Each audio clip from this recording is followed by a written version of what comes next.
जय हिंद, जय भारत दोस्तों। आज हम बात करेंगे एमपीपीएससी की रामबाण श्रृंखला में व्यक्तित्व और उनके जन्म स्थान या जन्म स्थल या वर्थ प्लेस। और ये प्रश्न एमपीपीएससी के ट्रेंड के आधार पर हम बात कर रहे हैं, क्योंकि हमने इसको रामबाण श्रृंखला और ट्रेंड एनालिसिस नाम भी दिया है। तो मध्य प्रदेश पीएससी में पहले 2017 में यहाँ से 3 प्रश्न पूछे गए। 2017 के एग्जाम में 3 क्वेश्चन आए थे कि जन्म स्थान 2017 में पूछे गए थे।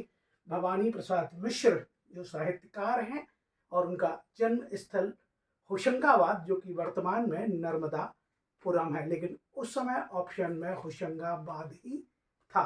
भवानी प्रसाद मिश्र। साथ में चंद्रशेखर आजाद, जिनका जन्म स्थल भावरा अलीराजपुर में है और ऑप्शन में था अलीराजपुर, ध्यान रखना। ऐसे ही हबीब तनवीर, रंगकर्मी हबीब तनवीर, इनका भी जन्म स्थल पूछा गया था और ये जन्म स्थल इनका था रायपुर। तो ध्यान रखना, विभाजित मध्य प्रदेश से और अविभाजित मध्य प्रदेश से भी व्यक्तित्व और उनका जन्म स्थान पूछा जा सकता है। एक साथ 2017 में 3 प्रश्नों ने आकर चौंका दिया था और फिर 2017 के बाद उसने विराम लिया और 2020 में नोबेल शांति पुरस्कार प्राप्त करता कैलाश सत्यार्थी का जन्म स्थल पूछा गया। जो कैलाश सत्यार्थी विदिशा में जन्मे थे, उनका जन्म स्थल 2020 में पूछा गया और 2020 के बाद 21, 22 और 23 में ये जन्म स्थल नहीं पूछे गए। तो क्या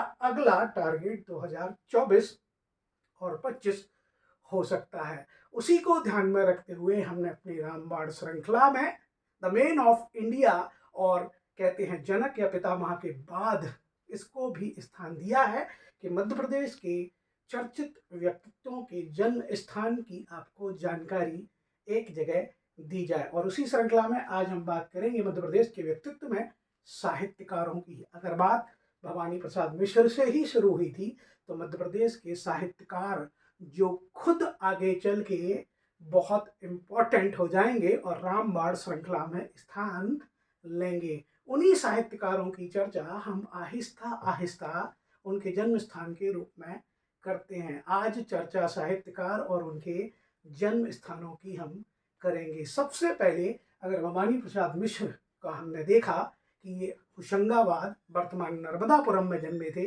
इनका ग्राम था बिरिया ग्राम। बिरिया ग्राम होशंगाबाद में जन्मे थे कौन? भवानी प्रसाद मिश्र। और इनके साथ 2 बड़े और साहित्यकारों का जन्म स्थल होशंगाबाद है। ध्यान रखना, अगर हम होशंगाबाद बोलें तो आप वर्तमान का नर्मदापुरम ही उसको मानना।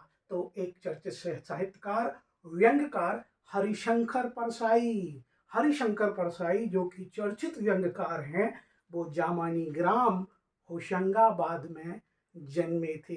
चर्चित व्यंग्यकार हरिशंकर परसाई जामानी ग्राम होशंगाबाद में जन्मे और उनके साथ माखनलाल चतुर्वेदी, जो राष्ट्रीय गतिविधियों में बढ़ चढ़कर भाग लेंगे, वो माखनलाल चतुर्वेदी कहते हैं बावई, एक छोटी सी जगह है बावई ग्राम होशंगाबाद में जन्मे थे। और होशंगाबाद का तात्पर्य हम बार बार बोल रहे हैं, नर्मदापुरम से ही आप लेना। और इस बावई को कहते हैं आज माखन नगर बोला जाने लगा है। माखनलाल चतुर्वेदी को आदरांजलि देते हुए उसका नाम माखन नगर कर दिया गया है। तो ध्यान रखना, 3 बड़े बड़े साहित्यकार नर्मदापुरम या होशंगाबाद में जन्मे। भवानी प्रसाद मिश्र जो 2017 में आ चुके हैं, हरिशंकर परसाई और साथ में आपके कहते हैं माखनलाल चतुर्वेदी। अब दूसरे व्यंग्यकार की बात कर लेते हैं और वो दूसरे चर्चित व्यंग्यकार हैं शरद जोशी। और वो शरद जोशी जन्मे थे महाकाल की नगरी उज्जैनी में। महाकाल की नगरी उज्जैनी में जन्मे शरद जोशी, जो हरिशंकर परसाई के बाद दूसरे स्तर पर चर्चित व्यंग्यकार माने जाते हैं। उज्जैनी में जन्मे कहते हैं इन शरद जोशी ने उज्जैन का ऋण चुकाया और उन्होंने कहते हैं विक्रमादित्य और सिंहासन बत्तीसी और बेताल, विक्रम बेताल जैसी श्रृंखलाएं लिख के उस उज्जैन का कर्ज चुकाया। बहुत सी विधाओं में कहते हैं, बहुत सी विधाओं में पारंगत थे ये व्यंग्यकार शरद जोशी, जिनका जन्म स्थल है आपका उज्जैनी। इसके बाद हम बात कर लेते हैं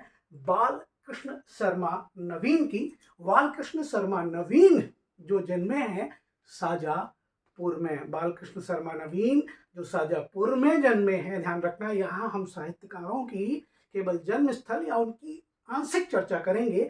जब हम साहित्यकारों पर वीडियो बनाएंगे तो उन पर विस्तृत चर्चा हम यहाँ करेंगे, क्योंकि साहित्यकारों से भी लगातार प्रश्न पूछे जा रहे हैं। तो बालकृष्ण शर्मा नवीन का जन्म स्थल है शाजापुर। और अब आ जाते हैं माखनलाल चतुर्वेदी। ध्यान रखना, सॉरी, आपके गजानन माधव मुक्तिबोध। गजानन माधव मुक्तिबोध जो जन्मे थे शिवपुर कला, शिवपुर में। शिवपुर कला एक छोटी जगह है और वही शिवपुर कला शिवपुर में है, चंबल संभाग में है। तो वहां पर जन्मे थे गजानन माधव मुक्तिबोध। ध्यान रखना, गजानन माधव मुक्तिबोध का जन्म हुआ था शिवपुर कला, शिवपुर में। अब हम बात कर लेते हैं अपने बुंदेलखंड के गढ़ सागर में जन्मे साहित्यकार पद्माकर की। ये पद्माकर सागर में जन्मे और आज सागर में कहते हैं, जो बुंदेलखंड का केंद्र है, उस सागर में पद्माकर समारोह का आयोजन होता है। पद्माकर समारोह का आयोजन सागर में होता है। अब हम मध्य प्रदेश के और कहते हैं गुलाबी उर्दू को जन्म देने वाले एक व्यक्ति की बात करेंगे, जो गुलाबी उर्दू के जनक कहलाते हैं। कहते हैं मुल्ला रमूजी। मुल्ला रमूजी का जन्म हुआ था भोपाल में। मुल्ला रमूजी का जन्म हुआ था भोपाल में। यहाँ हम केवल साहित्यकारों की चर्चा करेंगे और अलग अलग क्षेत्र के व्यक्तित्वों के जन्म स्थल वाले वीडियो भी अलग अलग लेकर आएंगे, ताकि आपको कोई दिक्कत ना हो। ध्यान रखना, भोपाल में जन्मे मुल्ला रमूजी। अब हम मध्य प्रदेश के बाहर जन्मे कुछ साहित्यकारों की चर्चा करेंगे जो मध्य प्रदेश में ही सक्रिय रहे, जिनमें सबसे बड़ा नाम है सुभद्रा कुमारी चौहान का, जो जन्मी है इलाहाबाद में। ध्यान रखना, सुभद्रा कुमारी चौहान जिनका जन्म हुआ है इलाहाबाद में। उनका विवाह जरूर खंडवा में हुआ था, उनकी कर्मस्थली जबलपुर थी और कहते हैं वहीं उनका देहांत हुआ था। इसलिए सुभद्रा कुमारी चौहान समारोह जबलपुर में आयोजित होता है।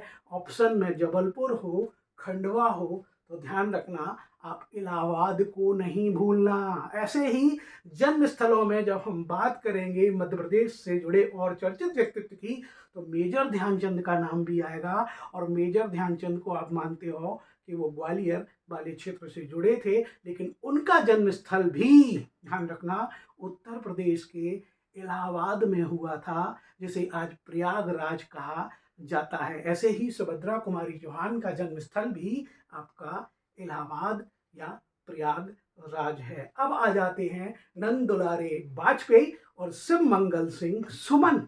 नंद दुलारे वाजपेयी और शिव मंगल सिंह सुमन, इनका जन्म भी उत्तर प्रदेश के उन्नाव जिले में हुआ था। बाद में जरूर इनकी कर्मस्थली मध्य प्रदेश बना। नंद दुलारे वाजपेयी की कर्मस्थली उज्जैनी था, लेकिन इनका जन्म स्थल मध्य प्रदेश के बाहर है, उन्नाव में है। तो ऐसे हमने देखे मध्य प्रदेश के साहित्यकार और उनके जन्म स्थल। ध्यान रखना, ऐसे ही हम अलग अलग व्यक्तित्वों के जन्म स्थल की और भी वीडियो की श्रृंखला लेकर आएंगे और आपकी रामबाण श्रृंखला के माध्यम से एमपीपीएससी प्रीलिम्स को निकालने में मदद करेंगे। जय हिंद, जय भारत।